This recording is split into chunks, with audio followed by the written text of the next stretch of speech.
Hello everyone, this is your host Rohan Tandel from InnoHealth Magazine Studio. I welcome you to this podcast produced by Innovation Curious with a mission to spread awareness and knowledge of various facets of healthcare innovation. This podcast is 11th in the series Voices of IC Innovator from InnoHealth Magazine, the first magazine in India on healthcare innovations. In this series, we would be exploring the essence of the IC Innovator Club through its club members' perspectives. Today, we are going to have a conversation with our guest speaker, Dr. Anandhi Ramachandran, who is a healthcare professional with several years of experience that cuts across academics, research, and training. For the past 20 years, she has been actively engaged in teaching, research, training healthcare professionals, and consultancy with a particular focus on the design, development, and implementation of simple technology based solutions for delivering effective and quality healthcare. She has published many scholarly articles, has a well funded research track, and plays an active role as a reviewer in notable journals. Her research interests include healthcare technology implementation, healthcare data science, healthcare technology evaluation, and utilizing the knowledge and experience gained to digital health skill building among healthcare professionals and students. Welcome, Dr. Anandhi, to our podcast. How are you today, ma'am? Fine, thank you. Good afternoon. So, now coming to the podcast, let me elaborate on the flow of this podcast. I would be asking Sure. you a series of questions and we may discuss your views and opinions on it. Sure. So, let us begin. So, as we know, we grow in our careers with the help of various experiences, be it good or bad. Those experiences bring in some important life lessons. The realization of such lessons depends on the person. So, my question to you is what is that one thing or that one lesson that you wish you knew at the start of your career? Or say, you made a realization after many years and would have preferred otherwise? Okay.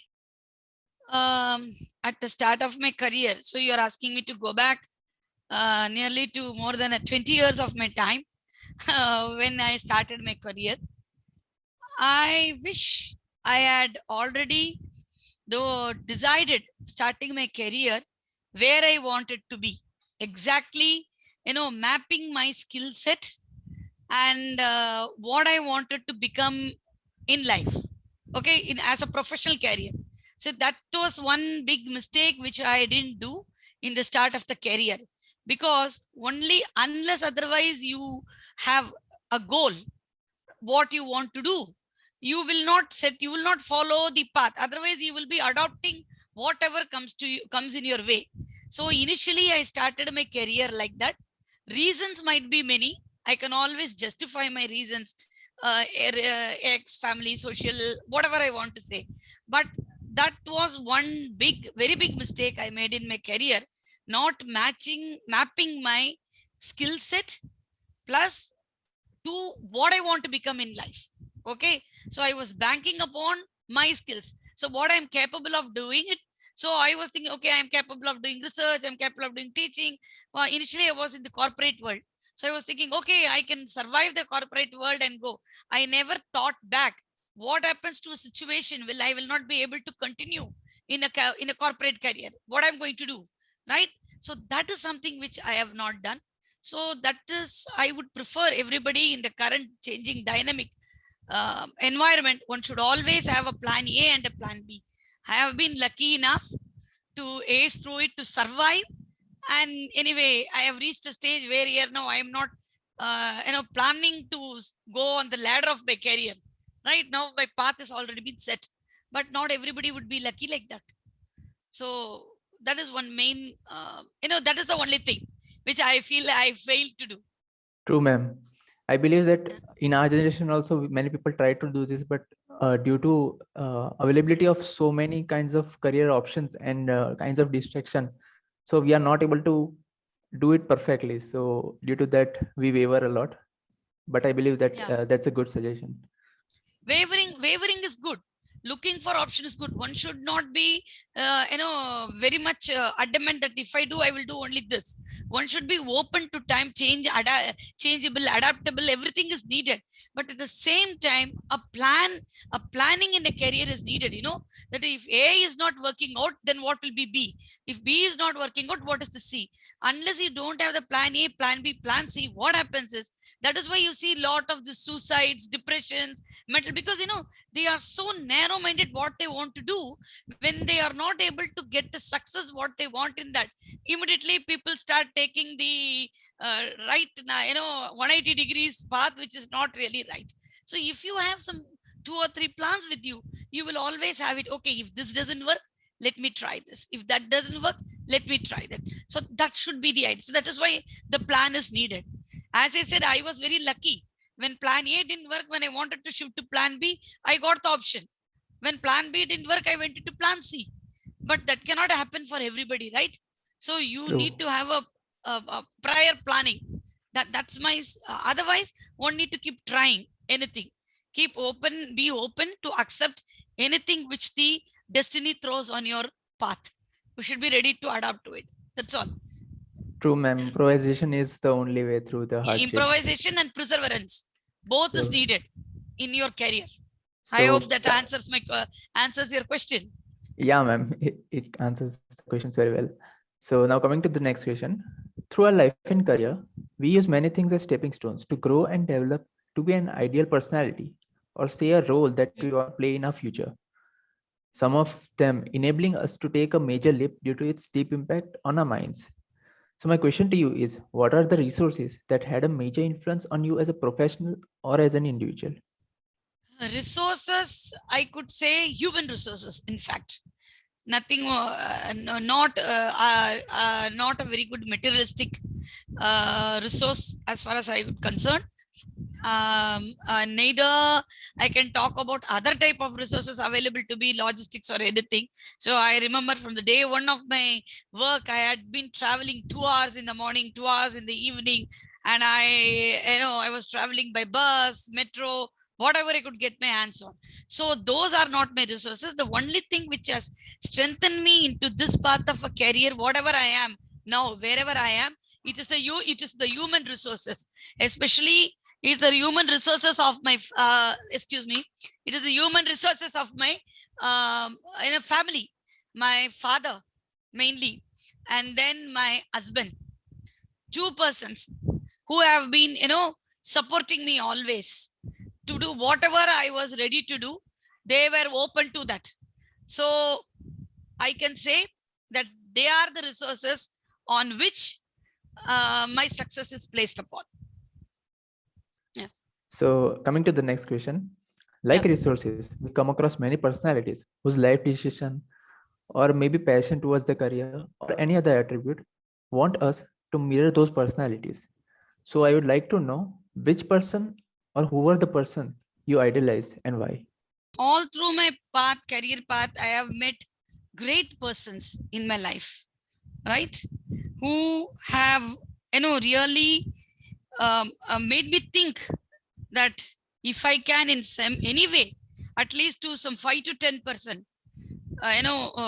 follow them, mirror them, they will be my role model, I can say, right? In that way, I can say, starting with my I studied in a Catholic school. So first role model for me is our principal, Sister Cleta, right? She was a very good role model for me. She taught me the value of being truthful to oneself and also to the others, right? There are a lot of incidents where she made me understand that is one should not be afraid to speak the truth. Okay, so my career, so she was there, so which I try as much as possible to adopt in my career. And then there was another, a college professor of mine, uh, Dr. Venkatraman. Unfortunately, I think he is no more. He was one person who taught me that it doesn't matter. Failures are part of life. Every time you keep falling down, understand that that is a stepping stone to your success. So every time you fall down, you start learning things from there and keep going. Keep learning one after another. Then during my professional career, I have met many people. I don't know who to say, who to mention, not to mention, because learning doesn't come from one or two persons. right? So I had my supervisor, Dr. Santana Lakshmi, who, when I did my doctorate, in fact, she stood by me, she helped me, and when I did my PhD, a lot of ups and downs. During my 5 years of research study, she worked with me. She used even a day, and I used to remember. I used to sit every day and then start writing the thesis at night time after doing my work. Right? She used to sit with me. In fact, she used to take me to her home. We used to sit together. Every paragraph, every page I used to write, immediately she used to take it down and edit it. At that time, the computers and all were starting. So we were in the habit of writing everything. And I still remember her husband, Mr. Jayadev, he used to cook food and I used to feel so embarrassed. Cook food, make coffee, everything and give. But, they showed me how much the dedication and quality is needed. She always used to insist, even little bit of work you do it with good quality, so that, that will give you the good satisfaction. So like that, she was there. And then during my when I entered my IT field, right, where my actual career started working, I have met many people like Professor Khalid Moidu, and there is Admiral VK Singh, and then people from all of them I have learned little by little. From one of with Dr. Admiral VK Singh, I have learned, how to make the opposite person so comfortable, right? You don't feel as you are a different person, you are one part of a family. That itself takes away a lot of your worries. Okay. The same way, now I have a current director with me in our organization. She is also very supportive. So with different walks of life, I have learned many things from them. And most important, a person who is not related to my professional, but a part of my life partner, my husband.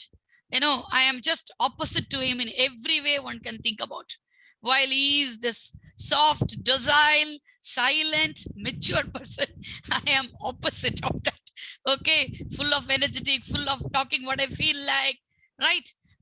But I have learned from him, the patience, how to do things calmly, to have the strength, even if something goes wrong. More important, to keep learning. No, that is never to close your mind. Every new thing, keep on learning, keep yourself open. So throughout make, these are the people who I have taken for a role model. Sorry, I know you might have expected the answer for one single role model, but my learning has come from different people, from different angles, and I'm still No, learning, and I'm still learning. no, ma'am. We expected many personalities. We know that at different path, different stages of career, we took inspiration from different peoples and move ahead accordingly. So yeah, those are some great personalities, and I believe that you and your husband are a great combination, being totally opposite. So moving ahead, talking about careers, many people face various hardship. So I'd like to know some of the hardships you faced in your career and how you found inspiration from such situation. The main, I cannot say I faced a major career disturb. Yes, I did have major career disturbances, but I do not know whether I'm supposed to tell them as a failure. They have not been a failure. Definitely, they have been an hardship for me. But I have been, the fact I have been able to overcome them, that somewhere down the line, in a way, they have also positively contributed to me. So what happened was, when I completed my doctorate, that to understand this, one should know that I am not, though right now I am involved in healthcare information technology as the domain area, but I am not a pure IT person per se from the start. I was trained, I did my doctorate, and I did everything in a different field. Okay, that's a field of physical chemistry. Now, when I shifted from physical chemistry while trying to do postdoc, right, and later when I came back to India to get entered into a career, I faced a very big hardship, because for what I was trained in PhD, and then later when I was, we had few years of stint abroad in US. So what I was doing there, and when I came back, there was not much compatibility. I was not successful, let me say, to enter into the same area of physical chemistry. By the time I was trained and skilled in many areas of computer science, which I had used even for my doctorate. So I wanted to shift to that field. So there I had a very great hardship because people who are younger than me, but those who have been actually trained in those computers, like either they are BA computer science, or for the matter, even, BA computer science, and forget about that, those who did that computer science from MBA computer science, whatever they did from IGNO, I was in par with them. My doctorate, the fact I had my doctorate, I had experience, I had research publications, and I had, a degree related to computers. And then I was specially trained in many computer skill sets, database, programming, you name anything you want, right? I was highly trained in all those things, but still I was not judged above them when I got the career opportunities. So wherever I know, I was treated, a person with all this skill set was treated in par with a person as a fresher who is coming, entering into the computer field. So both of us used to sit together and do the same type of coding, the same, we used to go through the same drill. Initially, but only one thing is, at that time, it never entered my mind, oh God, I am more educated than them. I am, I have so much skill set. In fact, I know when I sit to do the computer coding, I am more efficient than them because I am being trained. But the problem was, in our Indian scenario, I am talking about 1999, right? So it's nearly 20 years. In Indian scenario, unless you are having a certificate with, with a BE, with a MCA stamp on it, right? You were not considered serious. All your diplomas and certificates has no effect. Your doctorate in another field has no effect. So that was a very hardship for me. That was there for some 3 to 4 or 5 months, right? Until I got a chance to prove I am capable of doing more, right? And the organization recognized me. So somewhere from being a developer, I was, elevated within a matter of 5 to 6 months to the post of a project leader. Then within a year, I went to the product manager post. So, but yes, I did a hard work on that.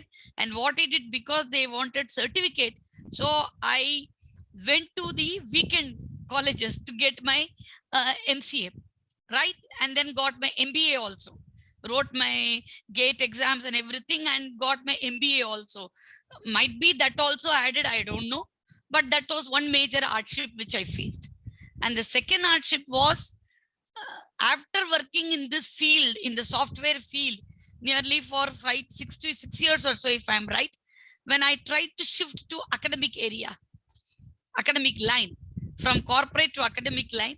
So even when I entered the academic line, my salary was something less even than what the interns are getting today. I started in the salary, such a meager salary. The reason being, there was no teaching experience in my CV, right? I was coming from the corporate directly. So the organization was not ready to consider me really worthwhile based off for my teaching. Well, they took the demo class, they did everything, students were happy, all those things that goes on without saying. But in the paper, there was nothing to showcase that I have been teaching for so many number of years.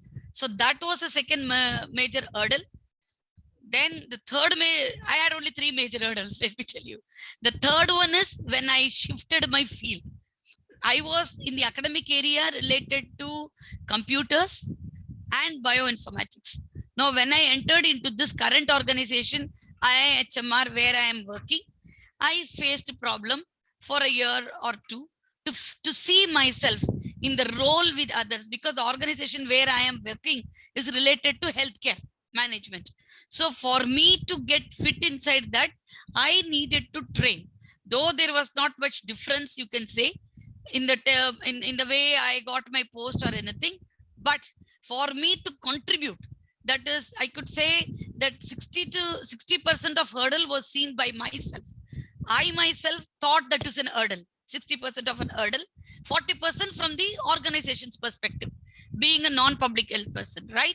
And from my side, I also felt the same thing, that I am not from a public health background. I do not have an idea. So I might not be able to contribute much. I was not able to place myself much. So there also I did the other thing. The more you learn from others, experience gives you all your strength. So I learned the field. I went for courses. I underwent training courses, and I tried. I was not afraid to try. So anything which was there, I tried, and I found my niche area where I could contribute more. And from my point of view, I am doing the best. And the fact that I am there in my organization still, so it shows that I am still, they have also recognized my contribution.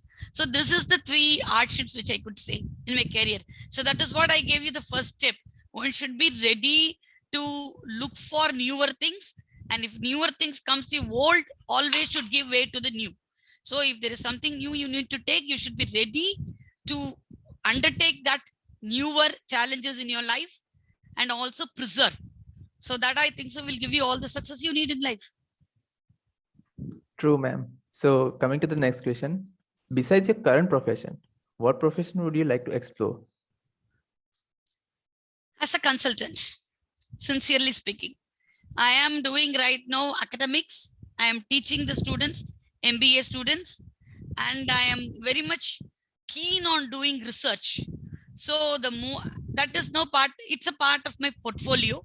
But more than that, I would like to look for a career where I could contribute as a consultant, where I could guide people, younger, whether it is students or upcoming professionals, or for the matter in the area where I am, even work together with smaller companies, to contribute to their growth.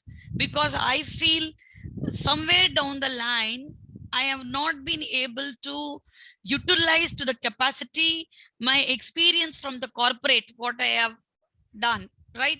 Since because there might be a gap in the way the corporate was working, say in 2004 or something, and no, might be that 12 to 15 years difference might be there. But still, I feel that the fact that I have worked from the lower level and I have gone to a higher level there, so that mixed with my academic and research knowledge, I would like to look for some career options where I could do this instead of being a full-time teacher, or involved morning till evening in only an academic career. These are some areas where I would look into.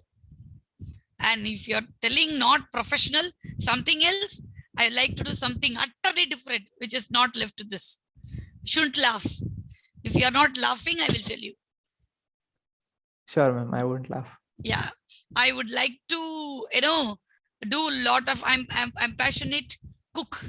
So I would like to from here go outside, direct opposite, and start spend my time in cooking and doing some lot of painting and things like craft like that, because I am that is one of my passion.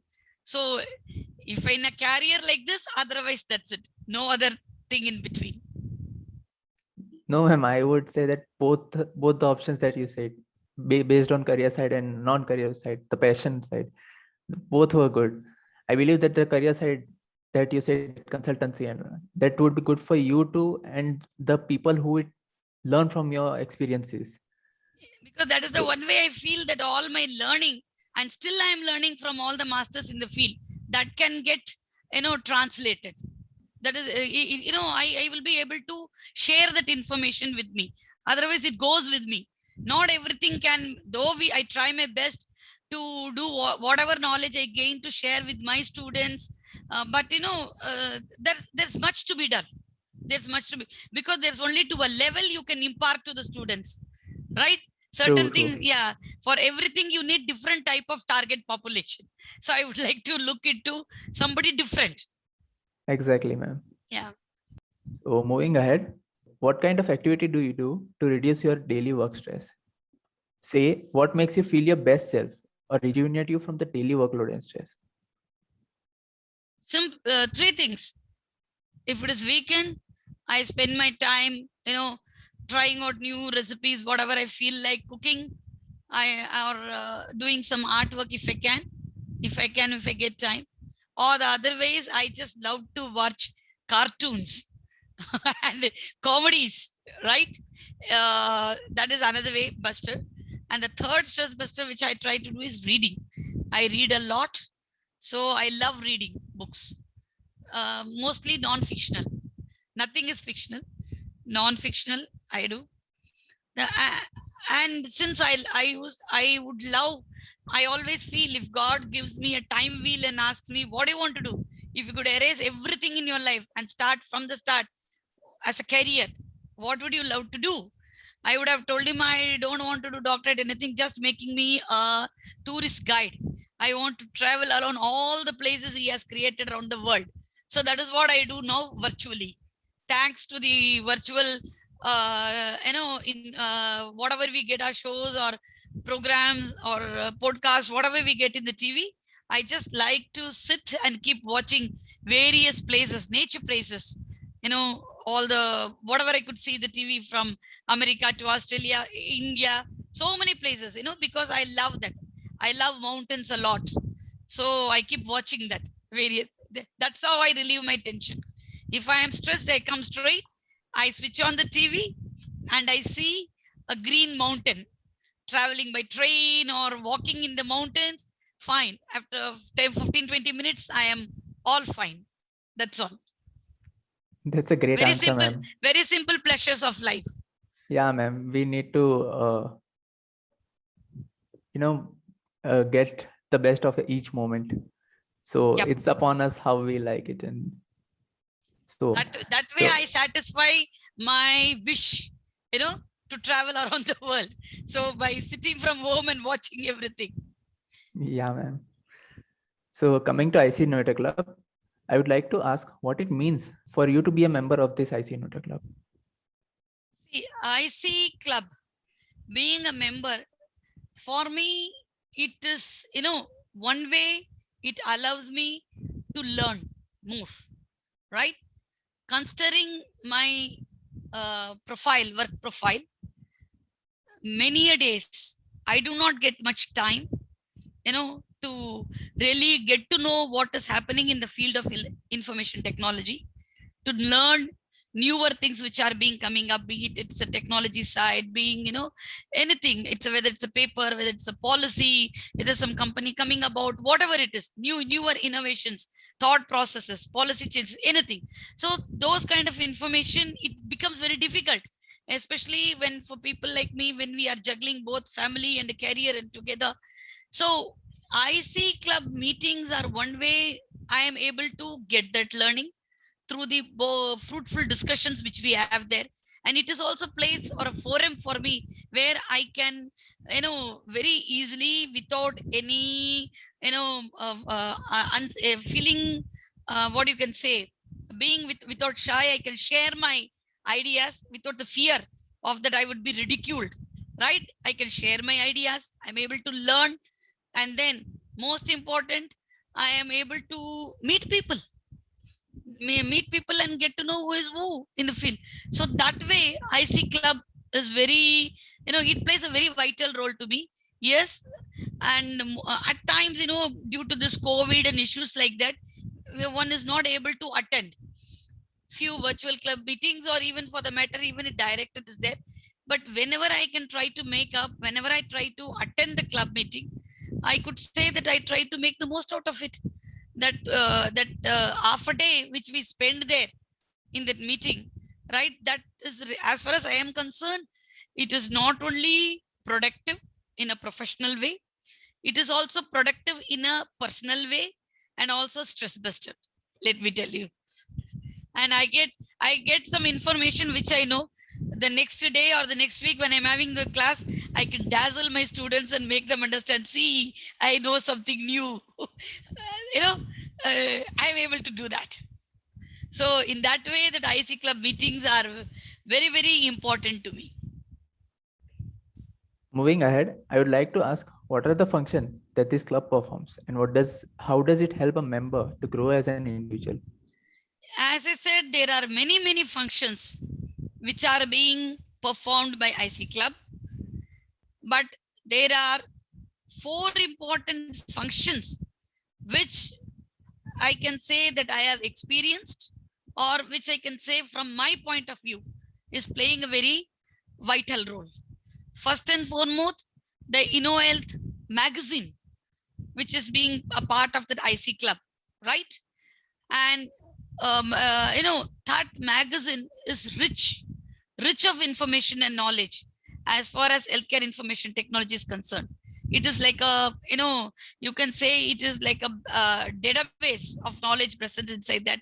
Every magazine and every topic of it is very interesting. So yes, obviously one gets to know good learning, number one.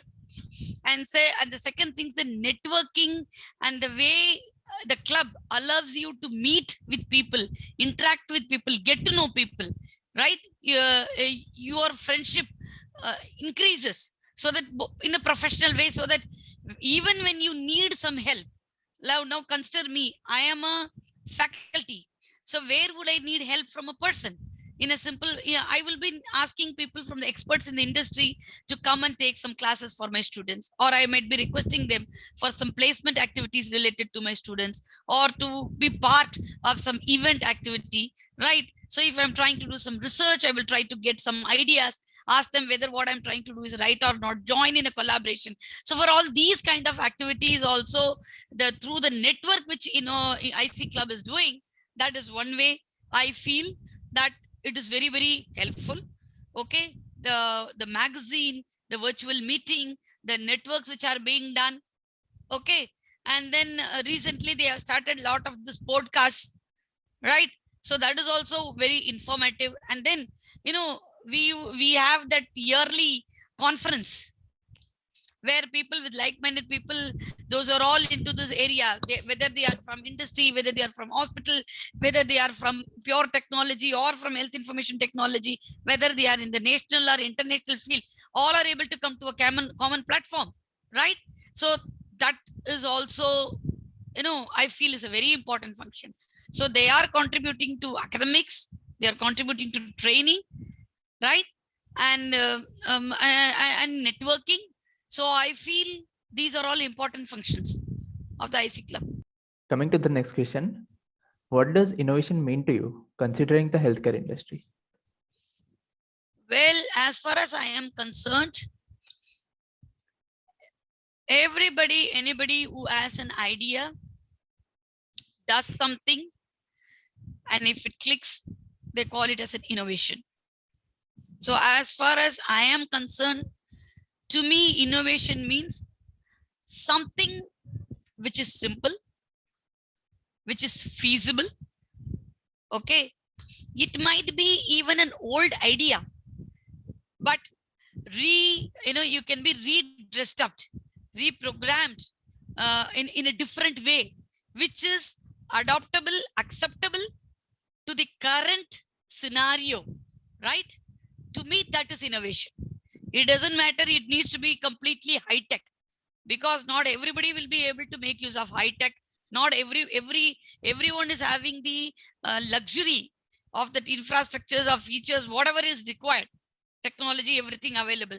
So if any solution which could give effective answer to any problem, right, but in a simple way, it can be even a rudimentary. It doesn't need to be very sophisticated.